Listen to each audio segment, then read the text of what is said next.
Hi all, Darshana Academy ReNEET X-Ray 2026 Biology Chapter Wise Analysis.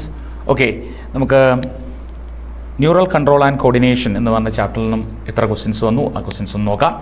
അപ്പം ഈ ReNEETനെ neural control and coordination എന്ന് പറഞ്ഞ ചാപ്റ്ററിനകത്തൊന്നും ഒരു ക്വസ്റ്റിനെ ചോദിച്ചിട്ടുണ്ടായിരുന്നുള്ളൂ.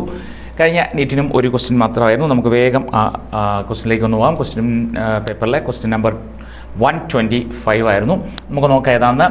Which of the following is not a part of human central nervous system. Central nervous സിസ്റ്റത്തിൻ്റെ ഭാഗമല്ലാത്തത് ഇതിലേതാണെന്നാണ് ചോദ്യം. വളരെ easy ആയിട്ടുള്ളൊരു ക്വസ്റ്റ്യൻ ആയിരുന്നു. നമുക്കറിയാം, നമ്മൾ ഒരുപാട് തവണ കേട്ടിട്ടുള്ള അല്ലെങ്കിൽ എന്താണ് അതിനകത്തെ ഓപ്ഷൻസ് കറക്റ്റായിട്ട് നമുക്കറിയാം ഏതാണെന്ന്. നമുക്കറിയാം പെരികാർഡിയം എന്ന് പറയുന്നതാണ് അതിൻ്റെ ആൻസർ എന്ന് പറയുന്നത്, അല്ലെങ്കിൽ ഓപ്ഷൻ 1 ആണ് ആൻസർ. പെരികാർഡിയം എന്ന് പറഞ്ഞാൽ എന്താണ്? നമ്മുടെ ഹാർട്ടിൻ്റെ ഡബിൾ അല്ലേ വോൾഡ് ആയിട്ടുള്ള കവറിങ് ആണെന്ന് നമുക്ക് എല്ലാവർക്കും കൃത്യമായിട്ട് അറിയാം.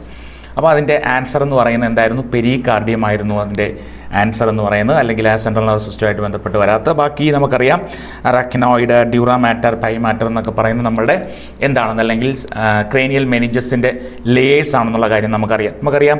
നമ്മുടെ ബ്രെയിനിനെ എന്താണ് കവർ ചെയ്യുന്നത്? സ്കളുണ്ട്. ഇൻസൈഡ് ദ സ്കൾ നമുക്കറിയാം ക്രേനിയൽ മെനിഞ്ചസ് എന്ന് പറയുന്ന ഭാഗമുണ്ട്. 3 ലേയേഴ്സ് അതിനകത്ത് നമുക്കറിയാം, ഓരോന്നും ഏതൊക്കെയാണെന്ന് അറിയാം. ആ 3 ലേയേഴ്സാണ് ഇവിടെ കൊടുത്തിരിക്കുന്നത്.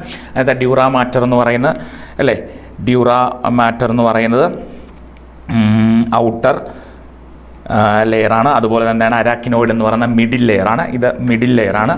പിന്നെ എന്താണ് പൈ മാറ്റർ എന്ന് പറഞ്ഞാൽ ഇന്നർ ലെയർ. ഇത് 3ഉം കൂടെ കൂടുന്നതാണ് ക്രേനിയൽ മെനിഞ്ചസ് എന്ന് പറയാറ്. അപ്പോൾ അതും 3ഉം അതിൻ്റെ ഭാഗമായിരുന്നു. അപ്പോൾ ഇവിടുത്തെ ആൻസർ എന്ന് പറയുന്നത് എന്താണ്? നമ്മളുടെ പെരികാർഡിയം എന്നുള്ളതായിരുന്നു. അപ്പോൾ ഒരു ക്വസ്റ്റ്യനാണ് നമുക്ക് ഈ തവണ ന്യൂറൽ കൺട്രോൾ ആൻഡ് കോർഡിനേഷൻ എന്ന് പറയുന്ന ചാപ്റ്ററിൽ നിന്നും ചോദിച്ചിരുന്നു കേട്ടോ. ഓക്കെ, അപ്പോൾ അതെല്ലാവർക്കും അതിന് ഉത്തരം കൃത്യമായി കിട്ടിയിട്ടുണ്ടെന്ന് വിചാരിക്കുന്നു.